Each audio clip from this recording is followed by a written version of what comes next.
aí pessoal, tudo bom? Estamos aqui então para mais um encontro onde nós vamos estar trabalhando a nosso estudo de caso das línguas bíblicas, né? Vocês vão estar comigo aqui, eu sou o professor Eduardo, e vocês vão estar comigo nas aulas ao vivo, no material prático, tá?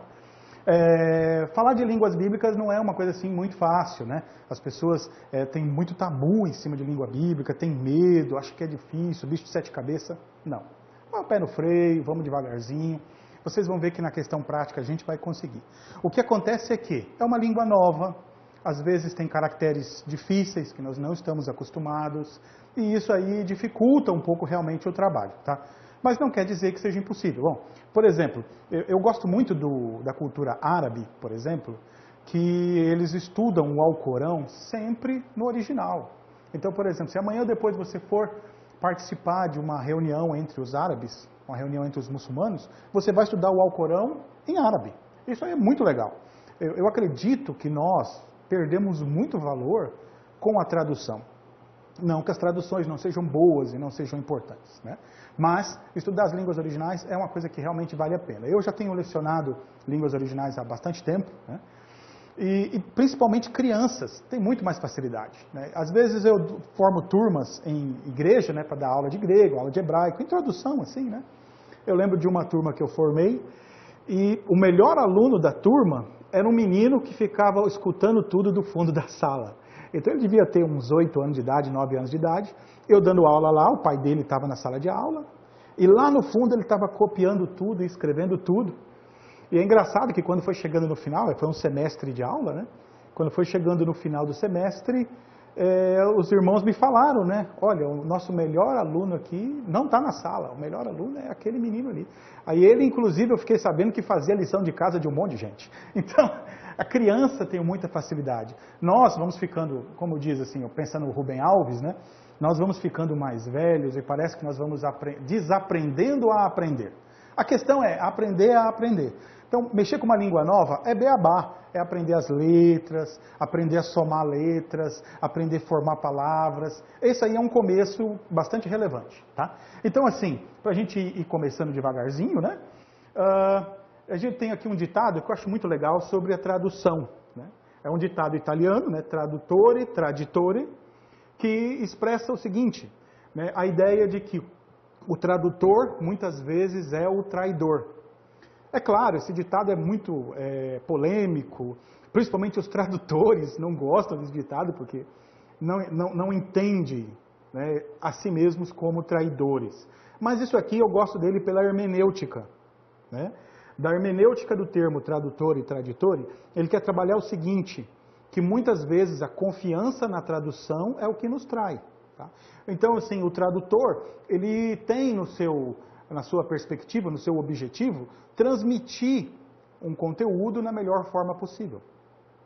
E essa transmissão, ela vai levar em consideração o quê? A compreensão do autor. Por exemplo, existem situações em que a tradução, uma palavra do português, não vai ter o equivalente exato a uma palavra do hebraico ou uma palavra do grego. O que vai acontecer então? A gente vai ter que buscar, como tradutores, uma equivalência, uma palavra mais próxima. E muitas vezes, com isso, corre-se o risco de perder o sentido do termo ou mudar um pouco o sentido do termo. Nós vamos ver alguns exemplos aqui que eu separei para vocês de estudo de caso. Então, por isso, nós temos sempre que ler a tradução, sempre com um pouquinho de desconfiança. Não no sentido ruim do termo, não no sentido negativo do termo, mas no sentido de curiosidade, né? O que levou o tradutor a essa concepção? Por que existem outras traduções? Por que determinado tradutor optou por determinada palavra em determinado contexto? Então isso aí é algo que tem que nos provocar. Por quê?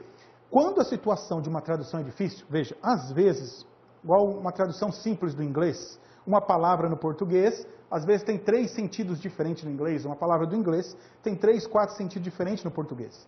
Então nós vamos ter que escolher qual sentido. No grego e hebraico é a mesma coisa. Às vezes uma palavra no hebraico, ela vai ter 5, 6, 10 palavras possíveis no português, e às vezes essas palavras nem são tão sinônimos assim. Às vezes há distância entre uma e outra. Então o tradutor tem que literalmente escolher qual melhor palavra ele vai usar. O que ele vai usar para isso? A compreensão que ele tem do contexto. Então, a compreensão que ele tem do contexto vai depender do conteúdo, vai depender da história, vai depender da compreensão e da teologia desse tradutor. Então, você entenda que as traduções, elas acabam carregando toda a percepção do tradutor. Por isso é bom nós sempre olharmos. E é o que eu tenho mostrado, que vai haver sempre uma diferença. Então, e por isso é bom, quando a gente recomenda que você vai fazer um estudo bíblico e você leia 3, 4 versões da Bíblia, não adianta, por exemplo, você ler 4 versões evangélicas da Bíblia. Porque as 4 versões vão seguir os mesmos pressupostos e mesma teologia. O interessante é você fazer o quê? Você ter uma Bíblia católica, você ter uma Bíblia evangélica, você ter uma Bíblia ali luterana, uma Bíblia Testemunha de Jeová. Porque nessas Bíblias diferentes, você vai ver as opções de tradução diferente e vai então procurar entender por que determinado autor seguiu tal tradução. Tá? Então assim, eu gosto bastante de trabalhar com a RA, né, que é uma Bíblia tradicional entre os protestantes e pentecostais, que é a revista Almeida e Atualizada. Essa é a que eu mais gosto, eu sempre trabalho com ela. Não por tradução, mas porque ela é bem usada no meio. Né? A RC, que é a Almeida Revista e Corrigida, ela é muito usada no público pentecostal. Também pode ser usada, tá? Não quer dizer que há diferença. Tanto a RA quanto a RC, as diferenças teológicas de uma para outra são mínimas. Agora, por exemplo, se você pega uma edição pastoral, que é uma Bíblia católica, então a teologia católica já consegue aparecer em alguns momentos as opções de interpretação. Principalmente a Bíblia pastoral, porque é uma Bíblia feita com pé na teologia latino-americana. Então a opção pelos pobres salta sempre à vista nessa Bíblia e nessa teologia. Tá? Se você pega talvez uma Bíblia diferente, que é uma Bíblia do Peregrino, que é uma Bíblia também católica, ela já tem uma opção boa, refinada, quando o assunto é poesia hebraica, que eu vou falar hoje com vocês aqui um pouco. Onde tem especialistas da poesia hebraica que estão trabalhando na tradução dessa Bíblia. Então já é opção diferente. Como você vai estudar e fazer uma tradução? Às vezes, professor, eu não vou bem no grego, não vou bem no hebraico, é difícil para mim. Não é isso.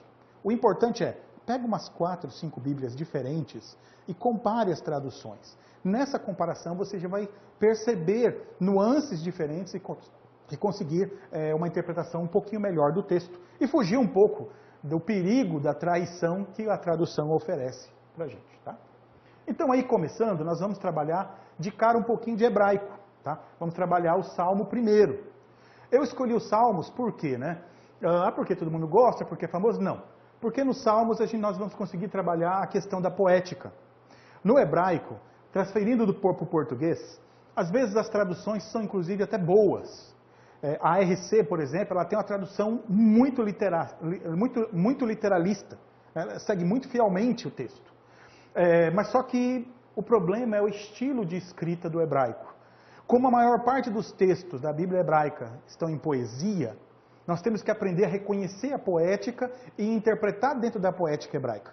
Então, com isso, eu separei esse texto do Salmo primeiro, para que a gente possa, então, perceber essa poética. Eu vou tentar mostrar para vocês como funciona e como essa poética é montada aí no texto. Então, aí você acompanha aí no slide comigo, né? Então, nós temos aí a primeira linha. O que é importante você ver, né? Que ele é sempre ao contrário a forma de ler, né? Então, ele não é da esquerda para a direita, ele é sempre da direita para a esquerda. E nós vamos ter aqui, eu vou ler a primeira frase, tá? Bem tranquilo. Você vai ver aqui, Asher Haish, né? Que é o primeiro termo aqui, né? Asher Haish, Asher Lo Halach. Né? Então, esse primeiro aqui, Asheri, esse primeiro ele está trabalhando a ideia de bem-aventurado na tradução. Bem-aventurado, Haish, o homem ou o varão, na RC, que não anda. Eu parei bem aqui. Vocês veem que eu separei o texto de uma forma que você possa perceber a poética por meio da rima, que muitas vezes no português desaparece. Que o português não só segue uma linha justificada, mas também perde os pontos de rima do hebraico. Nesse aqui, bem simples, né? Não há poesia nessa primeira frase, é uma frase de apresentação, né?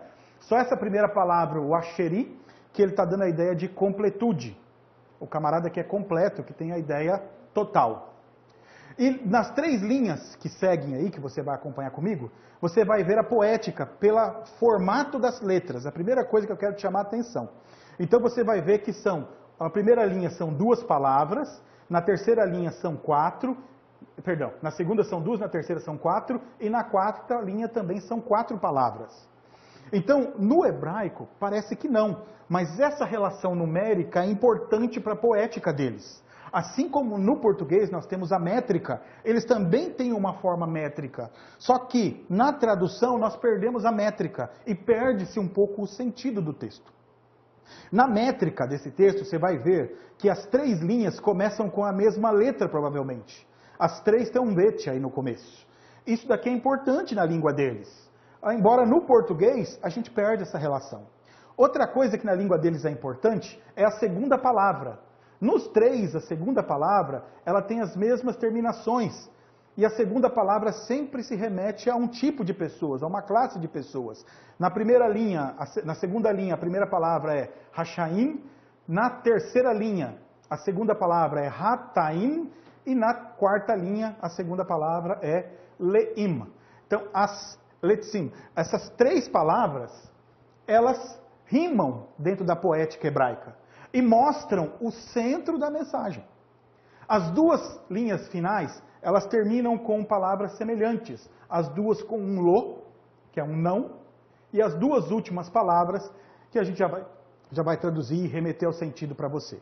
Então, lendo aí a tradução que nós temos é: bem-aventurado o varão que não anda segundo o conselho dos ímpios, nem se detém no caminho dos pecadores, nem se assenta na roda dos escarnecedores. Então essa aqui é a tradução RC, é uma tradução comum que nós conhecemos, tá? Mas só que aí eu quero mostrar a diferença da poética. Nessa tradução que nós temos, o que acontece? Nós acabamos centrando pelo português nos verbos. A tendência da leitura do português é achar que o verbo é mais importante. Então, quando nós lemos, bem-aventurado o varão que não anda no conselho, nem se detém no caminho, nem se assenta na roda, nós acabamos dando a ênfase nos verbos. Só que aí que eu quero mostrar que na poética, a ênfase não está nos verbos, a ênfase está nas pessoas na poética. A ênfase está no Rashaim, no Hataim e no Letzim. A ênfase está nesses daí, e não está na prática no texto. Muitas vezes nós estamos lendo o texto e centrando nos verbos e não percebendo que a ênfase principal na prática está nas pessoas. Então, o que a poesia hebraica está querendo dizer com esse texto? A poesia hebraica está querendo dizer assim, que a importante aqui não é o que eu estou fazendo, não é se eu estou andando ou se eu estou sentando. O importante é com quem eu estou andando, com quem eu estou sentando. A ênfase dele é na pessoa e não no ato. Então o problema não é andar, nem sentar e nem caminhar. O problema do texto é justamente que ele está chamando a atenção, é as pessoas que estão te acompanhando nessas atitudes que você está tendo. Ok? Então isso é uma coisa que a poética vai mostrar. Então por isso o exercício no hebraico é importante. Aí você fala, professor, mas como que eu vou ver isso? Isso realmente é bastante difícil. O que tem que fazer? Primeira coisa, começar a mexer com o hebraico. Ah, mas como que nós vamos mexer? Claro, né, nós vamos ter as aulas práticas, eu vou ajudar vocês com vocabulário, com essa parte de literação, de letras, para a gente poder trabalhar isso bem. Gramática, um pouquinho, não vai dar porque o tempo é pouco, mas pelo menos um esboço do principal eu vou passar para vocês. Hoje, graças a Deus, tem muito material disponível na internet. Né? Então aí você consegue, graças ao material da internet, fazer uma leitura boa. Né? Você consegue aprender vocabulários, aprender gramática, hoje com um monte de aula ao vivo. Quando eu estudei não tinha internet, eu não tinha essa moleza toda. Né? Então eu vejo que hoje há muitos benefícios aí, principalmente nos meios digitais. Olhando o nosso texto aqui, então o que eu quero te chamar a atenção? Que o importante do texto é justamente a gente centrar na poética. Claro, nem sempre é isso.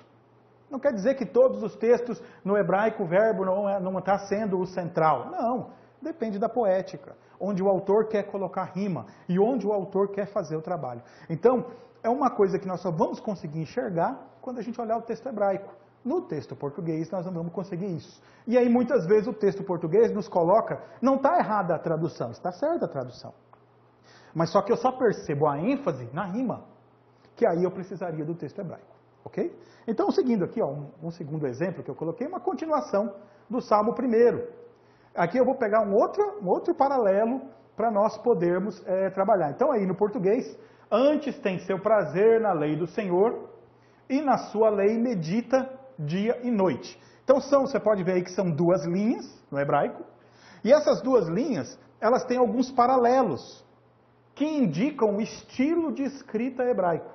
O hebreu não escreve igual a nós, justificado, parágrafos inteiros. A escrita do hebreu poética é uma escrita por semelhança, onde a linha de baixo repete ou contesta ou amplia a linha de cima. É sempre uma linha paralela à outra. Por isso fala-se que o estudo da poesia hebraica e do texto hebraico é um estudo de paralelos.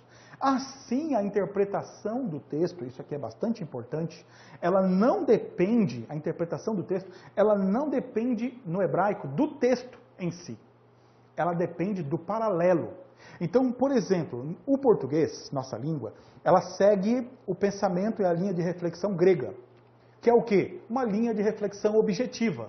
Então, quando a gente quer falar 2 mais 2 é 4, é uma linha objetiva. Como que o hebreu vai explicar isso? Ele vai falar 2 mais 2 é igual a 8 menos 4, que é igual a 12 menos 8, que é igual a 4.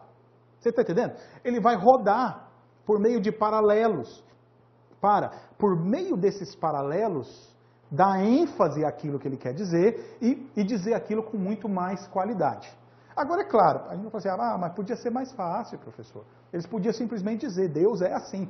Não.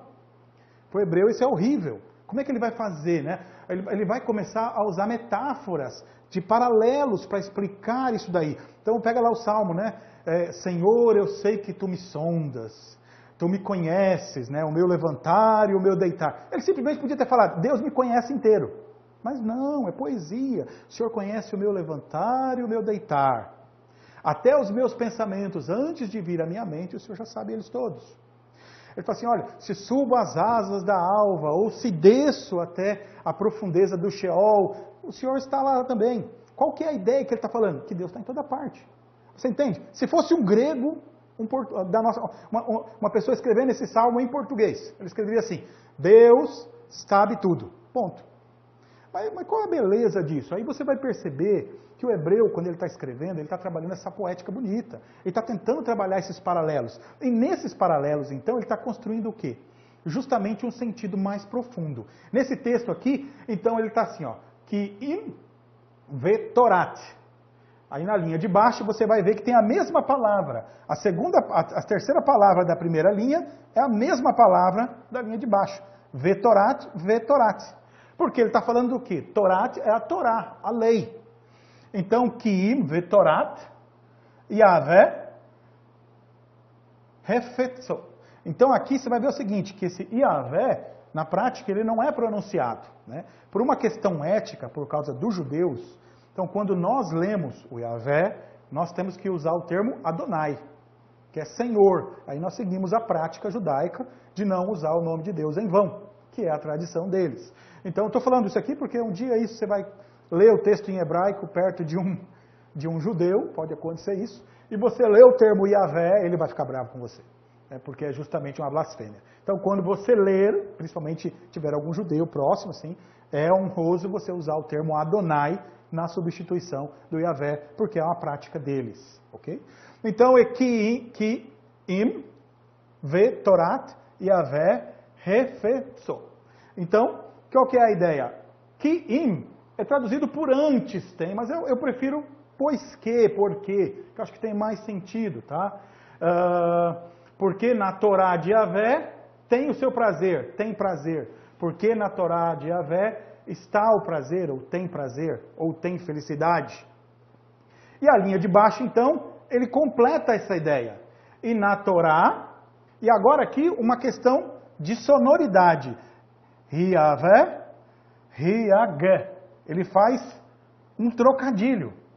Você vê, no português a gente perde o trocadilho. Qual que é o trocadilho? O Yahvé é o termo usado para Deus. E o Yahvé é o termo usado para meditar. Então ele fez um trocadilho que no português a gente perde. Tá? Então, nesse sentido, às vezes é legal o hebraico. Para entender que nesses trocadilhos, às vezes está lá o sentido que ele quer trazer do texto. Nessas pequenas coisas assim. Agora, é claro, para a gente que está trabalhando na comunidade, eu não vou chegar lá na comunidade e vou, olha, isso aqui, não é assim. A ideia disso é nós aprofundarmos o sentido do texto e perceber a beleza do texto, e quando a gente for ministrar ou ensinar ou compartilhar esse texto com alguém, conseguir perceber isso e transmitir isso com qualidade, né? Então, quando você vai estudar o texto, é importante você entender que o hebreu geralmente usa paralelos.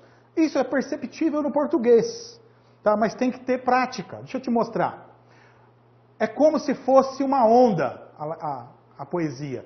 Ele vai e volta, ele tem ritmo, né? Antes tem o seu prazer na lei do Senhor, e aí ele volta.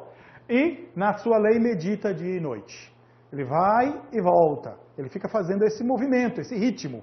Tanto que você vai ver, você já deve ter visto algum vídeo dos judeus orando no Muro das Lamentações. E eles estão assim. Eles estão justamente nesse ritmo da poética. Ele vai e volta. Porque eles estão fazendo recitação oral, não é leitura. E na recitação eles estão indo e voltando, eles estão indo e voltando. E esse ritmo é o ritmo da poesia. Ela é em paralelos, ela vai e volta. Então nesse caso aqui você tem um tipo de paralelo. Antes tem seu prazer no Senhor, e na sua lei medita dia e noite. Qual que é o paralelo? A lei é usada nos dois, o paralelo está em prazer e meditar. O que ele está querendo mostrar? Ele está querendo mostrar que quem tem prazer na lei do Senhor, medita nela, está sempre centrado nela. Ele está fazendo uma comparação entre os dois termos. Então isso daqui é o centro do texto aqui. Agora, claro, veja que interessante. No verso anterior, o que ele falou? Olha, cuidado com quem você senta. 3 tipos de pessoas. Ele jogou lá Rashaim, Hataim e Hatzim. Então esses 3 tipos de pessoas ali, indicavam o quê? Se a gente voltar, nós vamos ter aqui, o Rashaim, que é o primeiro, era uma referência à imoralidade, geralmente. É difícil, às vezes, essas traduções. No geral, a gente fala assim, no geral, ele é mais usado para imoralidade. Então ele está falando para aquele que não anda segundo o conselho dos imorais. Seria essa a ideia. Na segunda, ele está usando Hataim, que é uma referência aos transgressores. Então, crime mesmo, sabe? Quando a pessoa viola a lei, aí seria mais perto desse termo aqui. E o último, que é o Letzim, é uma referência a quê? Aos zombadores. Então, no português, usa até o termo escarnecedores, é comumente usado. Mas é um termo difícil para compreensão. O que é escarnecer, né? Então, eu prefiro o termo zombador, eu acho que faz mais sentido. Então, ele está mostrando um estilo de vida que tem que se afastar. Esse estilo de vida é interessante, ele não está se referindo aos gentios. Ele ainda não tem essa leitura tão dúbia, né? A reflexão dele provavelmente está mais entre tipos de judaísmos. Um judaísmo onde havia um cuidado um pouco mais relaxado, né, com a prática. No segundo aqui, ele vai falar que então esse judeu, tem o judeu relaxado, vamos por assim, e aquele que medita dia e noite na sua palavra. Então isso aqui é importante. Às vezes a gente está estudando judaísmo e a gente tem uma noção muito única do movimento. Não, o judaísmo é um movimento gigantesco. Na época de Jesus diz que haviam pelo menos, é entendido que havia pelo menos 26 grupos de judaísmo diferentes. Né? Então os essênios eram um grupo, os zelotas é outro grupo, os fariseus é outra facção, os saduceus, são várias facções e todas elas com linhas de interpretações diferentes que às vezes até divergiam uma da outra. Tá? Então isso é muito comum. Então, muitas vezes, os próprios textos bíblicos se remetem de um grupo a outro grupo nas suas críticas, na forma como eles lidam. Isso você vai ver, por exemplo, nos profetas criticando os sacerdotes. Né? Então, nós vamos ter bastante desses textos aí nos profetas do Antigo Testamento, que representam uns grupos se corrigindo na tradição. Tá? Então, indo para frente um pouquinho aqui, nós temos aqui mais 3 versos, e aqui, assim, para a gente ganhar tempo, eu quero mostrar por que eu estou pondo os 3 versos? Né? Não, nem tanta questão da leitura, tá? Mas eu quero mostrar que são padrões diferentes. Nesse primeiro aqui, nós olhamos sonoridades, que podem indicar sentido. Nesse segundo, nós olhamos o paralelo, que indica sentido, e os trocadilhos por sonoridade, que também indica sentido. E nesse terceiro aqui, nós vamos ter o ritmo poético. Eu vou tentar mostrar. No português, dá para ver. Pois será como árvore plantada junto a ribeiro de águas, a qual dá o seu fruto na estação própria, e cujas folhas não caem, e tudo quanto fizer prosperará. Não são assim os ímpios, mas são como a moinha em outras traduções, como a palha que o vento espalha. Okay? Então, voltamos à nossa frase do começo da aula. Tradutor, traditore. Então, existe umas brincadeiras que fala que quando a tradução é bonita, ela tende a não ser fiel. Quando a tradução é fiel, ela tende a ser feia. Então, o que você tem aqui? O termo palha e o termo moinha. Quando nós vamos ver no texto hebraico, ele vai começar, né? Olha lá, Yahá, Yahá, e aí na segunda palavra, Be'etz. Esse Ke'etz aqui, o que ele está trabalhando? A terra, a árvore, perdão. Esse Etz é o mesmo que ele vai usar aqui, Kamotz.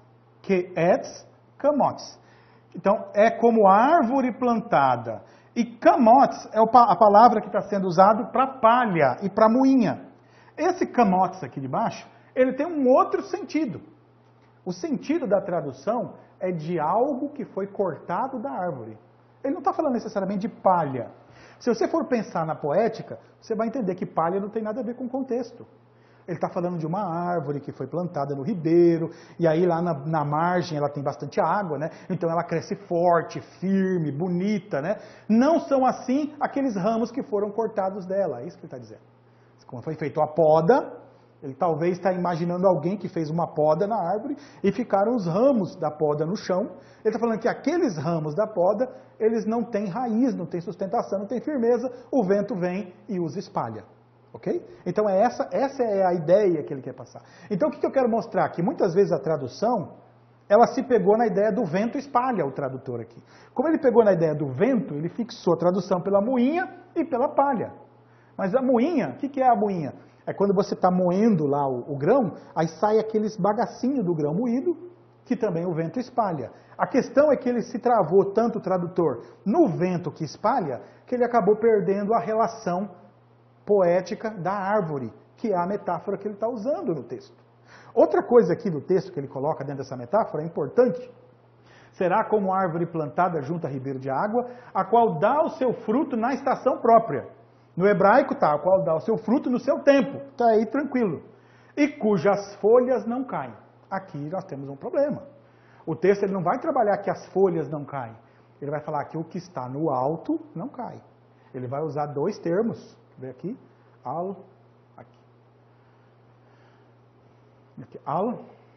Alpileli. A ideia de que o que está no alto vai ficar firme. Ele vai usar o termo. Ele não vai usar a ideia de folhas. Mas todo mundo traduziu por folhas. Por quê? Porque é mais simples. A entender que as folhas não caem. Gente, toda árvore a folha cai.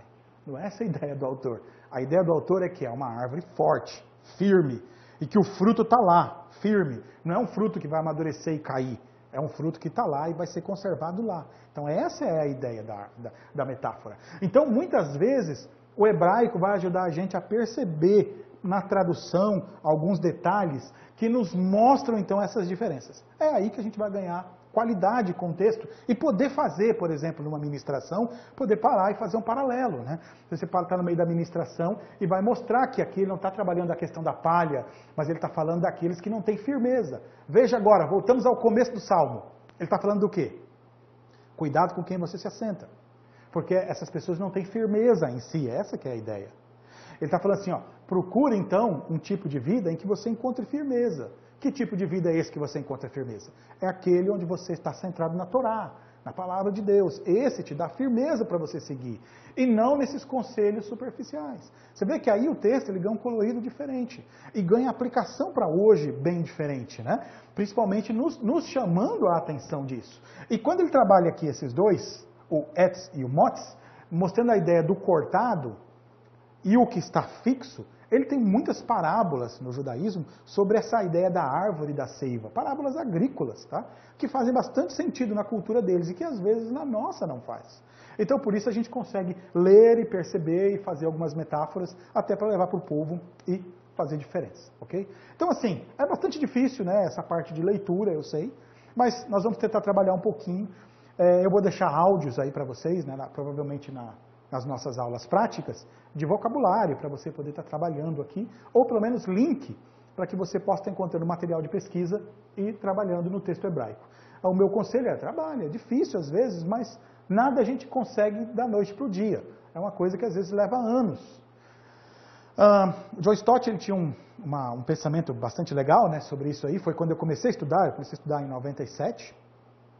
E o Stott ele tinha uma frase que eu lembro que o meu professor disse, que para a gente conhecer bem o grego e o hebraico, o Stott dizia que ele de manhã fazia uma exegese no grego e à noite uma exegese no hebraico, todos os dias, que era para manter a língua firme. Né? Então é interessante às vezes, que práticas nós estamos tendo para conseguir aperfeiçoar e aprofundar na língua. Né? É isso que eu digo, que às vezes nós estamos numa correria tão grande nos ministérios, nas comunidades, que a gente não consegue nem parar para ler a Bíblia. Né? Então isso daí é uma coisa terrível. Na prática a gente tem que conseguir parar um pouquinho, respirar e ganhar qualidade de leitura, ganhar qualidade de profundidade do texto. Quer uma boa dica? Monta um grupo de leitura na sua comunidade. Vamos montar um grupo de leitura, que isso vai forçar você a estar pesquisando, lendo e aprofundando.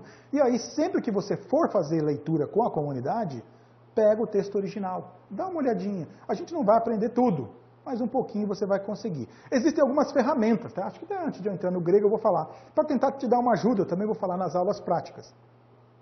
Uma das ferramentas são hoje as Bíblias online, que você vai ter então o quê? Várias traduções às vezes disponíveis. Comum são duas Bíblias, duas versões principais, que é a Bible Works, que é uma Bíblia muito boa, considerada a melhor Bíblia digital, com recursos, mas com dificultador. Os recursos é tudo em inglês ou alemão. Então não é tão doce assim de se trabalhar. A outra aqui, que eu gosto bastante, tenho trabalhado, é a ESWord. Então, ESWord. Word de palavra, de mundo, não, perdão, Word de palavra, isso mesmo. ESWord. Então você entra no Google lá, digita ESWord, ela é de licença livre, e ela tem várias traduções e dicionários, inclusive dicionários de grego e hebraico disponíveis em espanhol, tá? Que já torna bem mais fácil aí a compreensão e a tradução. E você vai conseguir fazer, baixar online e aplicar. Legal dessa Bíblia é que ela também tem para celular, né, para smartphone. Eu tenho ela em smartphone, e às vezes eu vou numa igreja, vou ministrar, estou ali analisando, eu paro ali, faço uma análise do texto grego ali mesmo, quando alguém fala alguma coisa, porque você já está sempre com ele, e isso ajuda a fixação. Eu lembro quando não tinha esses recursos, eu ia com aquela biblona de grego para a igreja, para forçar a ler o grego e o hebraico. É muito difícil. Hoje, graças a Deus, você põe um celularzinho ali, um tablet, você consegue pegar tudo. Ok? Vamos falar um pouquinho de grego, vamos mudar um pouco de hebraico.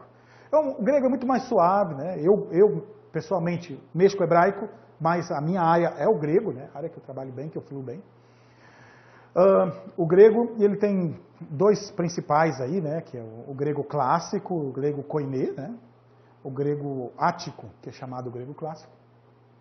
Esses dois gregos, não há muita diferença entre um e outro. O grego, e assim como o hebraico, são línguas vivas, né? Ainda existem hoje e tem suas variações, tá? Mas o grego ele tem umas coisas muito legais na tradução. O hebraico, nós vamos encontrar valor na tradução quando trabalhamos principalmente a poética. A poética hebraica leva a gente a perceber coisas que nós não vemos. A estruturação do texto hebreu. Quando você conseguir sentar, pegar o texto hebreu, organizar ele estruturadinho e pensar os paralelos, puxa, você vai ganhar muito com isso. Os Salmos é fantástico. O livro de Salmos, inclusive, existem salmos que foram encaixados um dentro do outro. Eram dois salmos separados e foram encaixados um dentro do outro. Então existem várias fórmulas estruturais onde você consegue perceber a riqueza do texto hebraico.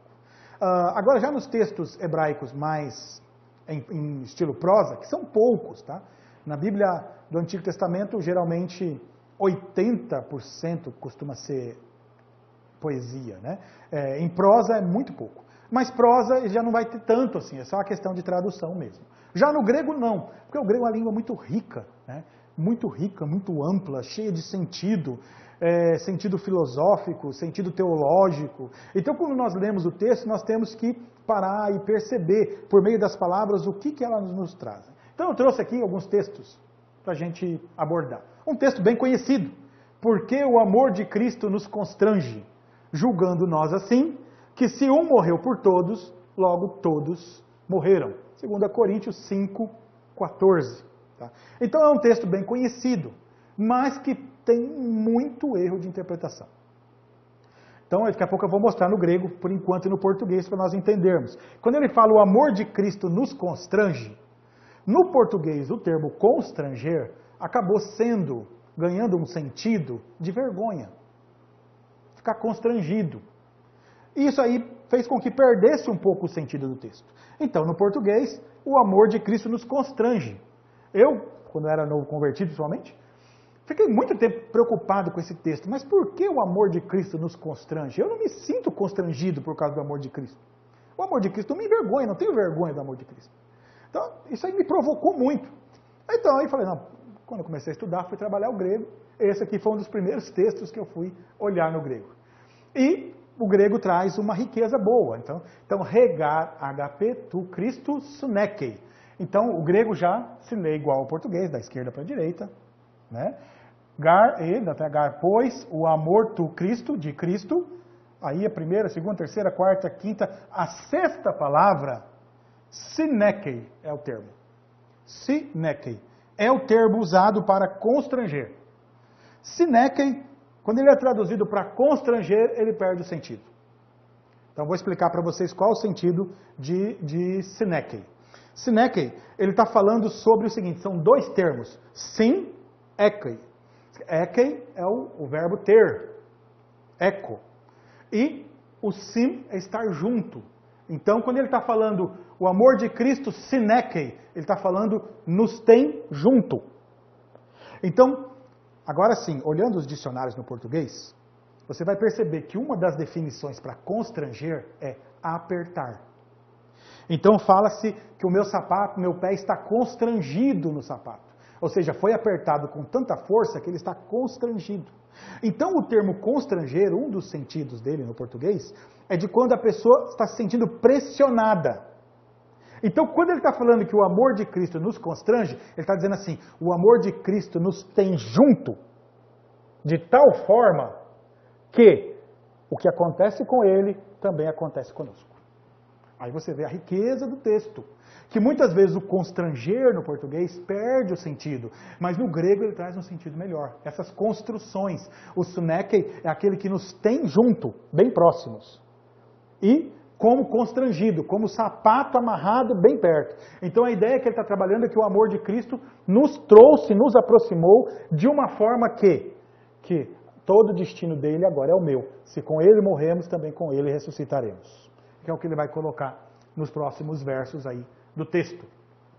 Então ele vai colocar, né, que o amor de Cristo, synekei, né, remas, então aqui, nos constrange.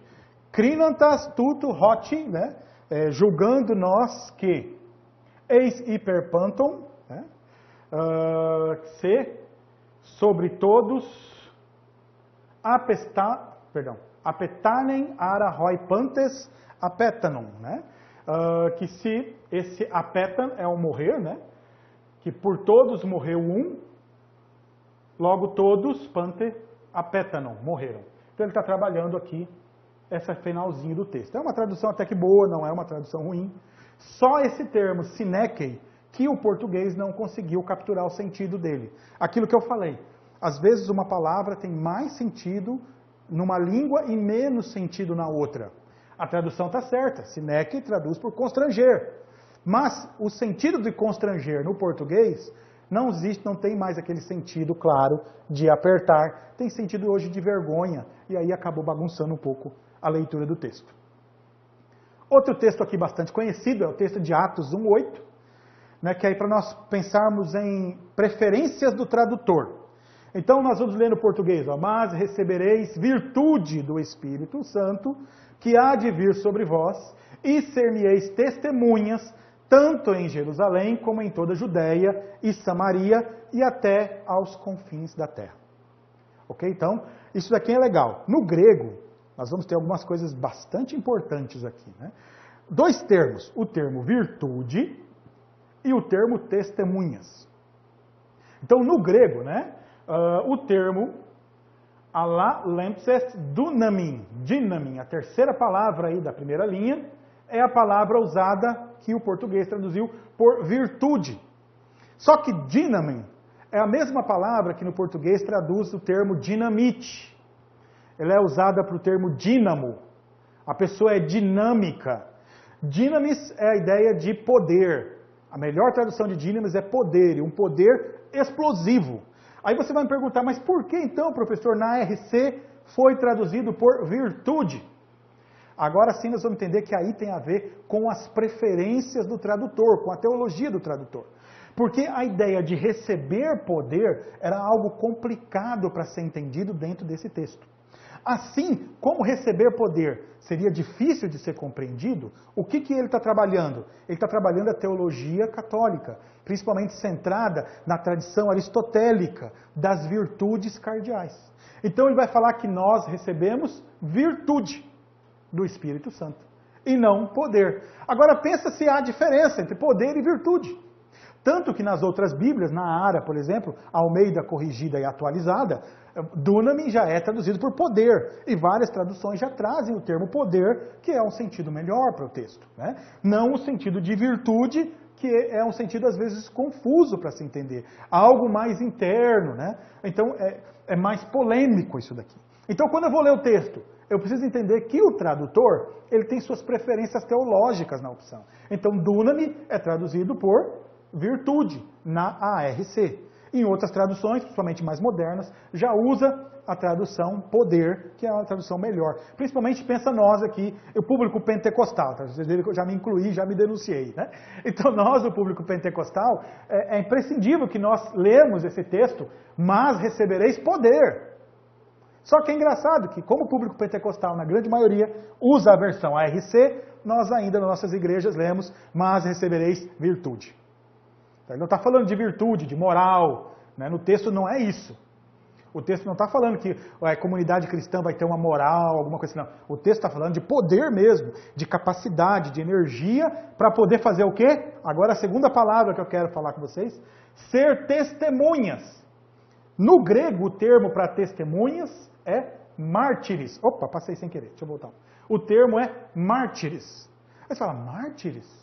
Você já sabe o que é o sentido de mártires. Mártir é aquela pessoa que dá a vida por algo, não é isso? Que acabou morrendo por uma causa, ele é um mártir, né? Nós temos... Aí a pergunta, mas por que, professor, o termo mártir foi traduzido por testemunhas? Agora que nós vamos ver o legal. Veja, o termo mártir, ele é uma boa tradução testemunha? Geralmente é. Só que o problema não é o termo testemunha, não é o termo mártir, é o termo testemunha do português. Testemunha vem da ideia de tes. Então é aquela pessoa que presenciou, que esteve na frente. Então muitas vezes, no português, o sentido de testemunha está sendo aquela ideia que é a pessoa que viu. Só que no texto de Atos, ele não está falando da pessoa que viu. Ele está falando da pessoa que vai, faz e manifesta na sua vida. Então, o termo testemunha é fraco para traduzir o sentido de mártir em Atos 1:8. Quando ele fala, recebereis poder do Espírito Santo, que há vir sobre vós, e ser-me-eis meus mártires, tanto em Jerusalém como em toda a Judéia. Aí sim, ser-me-eis meus mártires, ele está falando de quê? De pessoas que vão seguir o que ele está falando, que vão demonstrar o que ele está fazendo, que vão viver o Evangelho com tal intensidade que a própria vida vai ser a testemunha. É isso que ele está trabalhando a ideia. Agora, quando nós lemos testemunhas, nós estamos pensando no sentido judiciário. É uma pessoa que viu e que vai lá dizer o que eu vi. Eu vi isso. Não. Os discípulos, para que você receber poder para isso? Nós não vamos receber poder para chegar lá no tribunal. Eu vi, eu estou aqui dizendo que eu vi. Você não precisa de poder para isso. Então, para você entender que o receber poder tem a ver com ação, com essa ação de mártir aqui, com esse camarada que vai e que testemunha com a própria vida onde ele está. E não simplesmente a testemunha do tes, que estava ali na frente, que estava com a testa na frente e que falou ali e que viu. Ok? Então, isso que a gente tem que entender, que às vezes, na tradução de uma palavra para outra, perde-se sentido ou ganha-se sentido. Isso aí também, por exemplo, acontece, não peguei o texto aqui, mas com o termo crer. No português, no grego, não existe uma palavra. O grego faz virar um verbo. Fé é um verbo em grego. Em português, fé não é verbo. Então, nós temos dificuldade de traduzir fé. Então, quando ele está falando no grego, ele está falando, tendes fé. Né? Nós vamos traduzir assim, a melhor forma. Confiar. São formas melhores de traduzir o fé. Mas ainda assim, nós não temos nenhum verbo de ação para fé. A não ser essas expressões. O que acontece? Nós vamos traduzir por crer. E crer é um termo contábil de crédito, de dar crédito, que também perde o sentido. Então, ele tem um sentido diferente do sentido de fé, do pistes. O pistes, ele já é um sentido super rico dentro do grego, e que aí a gente precisa trabalhar justamente a ideia da pista. O grego pistes tem a ideia da pista, da onde vem no português o nosso termo, pista. Justamente porque aquelas pistas eram o que você iria crer, né? Você iria confiar por meio daquelas pistas. Por isso o termo pistes ali é usado. E que, muitas vezes, traduzido por crer, ele perde um pouco o sentido, ou altera o sentido. Tá? Seguindo aqui um pouquinho, então, o próximo texto é um texto grego também, o texto de Romanos 6:23. É um texto bem conhecido. Porque o salário do pecado é a morte, mas o dom gratuito de Deus é a vida eterna por Cristo Jesus, nosso Senhor. Então aqui, eu quero te mostrar outra coisa. Então, naquele texto do grego que nós vimos, nos dois textos nós vimos o quê? A questão dos termos sendo traduzidos. Nesse aqui, você tem uma coisa que é conhecida por hebraísmo. O que é hebraísmo? Hebraísmo é quando um autor judeu, que tem conhecimento no hebraico, vai escrever em grego. Mas quando ele escreve em grego, o estilo de escrita ainda é o hebraico.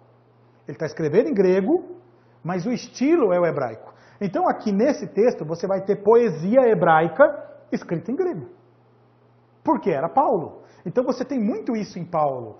Paulo não só é um escritor do hebraico, mas é um escritor muito habilidoso do hebraico. E quando ele vai traduzir, vai escrever suas cartas em grego, ele vai usar o estilo da poética hebraica, onde os paralelos trazem sentido às vezes maior do que os termos. Então quando eu leio um texto, eu não posso ler só o termo, eu tenho que ler o paralelo. Então comigo aqui, para vocês verem o paralelo, né? Ele vai aquele ritmo, porque o salário do pecado é a morte, mas o dom gratuito de Deus é a vida eterna. Ele está no ritmo, vai e volta, na poética. Isso daqui é um paralelo adversativo, né, por causa do mas, onde a segunda frase contesta a frase de cima. Então isso aqui é bastante importante no texto. O que acontece? Geralmente as pessoas pegam esse texto e leem ele isolado, porque o salário do pecado é a morte. E quando você faz isso, lê porque o salário do pecado é a morte, você perde um pouco o sentido do texto. Como assim você perde o sentido do texto? Porque ele não está dizendo que o salário do pecado é a morte. Ele está fazendo um paralelo, onde a segunda frase contesta a primeira. O que ele está dizendo? Ele está dizendo assim, ó, vocês aprenderam na teologia que o salário do pecado é a morte. Mas eu vou dizer para vocês que existe algo que supera essa teologia. Porque o dom gratuito de Deus é a vida eterna por Cristo Jesus. Ok? Então isso daqui não é uma frase, ponto, outra frase. Isso aqui tudo é uma frase só, onde a parte de baixo contesta e supera a parte de cima. Então ele está dizendo, já que vocês aprenderam que o salário do pecado é a morte, eu estou aqui para dizer que Deus tem um dom gratuito, que não precisa nem trabalhar, que é a vida eterna. Ok? Então isso é poesia hebraica, que ele usa no texto grego. Que, agora a dificuldade, no texto grego não dá para perceber. Mas no português é mais possível. O texto grego, a percepção da poética hebraica é mais difícil, porque o pensamento grego não tem esse ritmo. Mas no português, a forma de escrita permite o ritmo na pontuação. Geralmente a pontuação do ritmo é ponto e vírgula, vírgula ou uma conjunção. Então isso é uma dica muito importante. Se você estiver lendo salmos ou textos de poesia, eles vão estar sempre separados, o ritmo hebraico, por ponto e vírgula, ou por conjunção, ou simplesmente por vírgula, que é o caso desse aqui, apesar que isso aqui é vírgula e conjunção. Ok? Então assim, o que é importante de você ver no texto bíblico, grego e hebraico? Olha, existem questões de ritmo, existem questões de tradução, existem questões de hebraísmo, diferenças.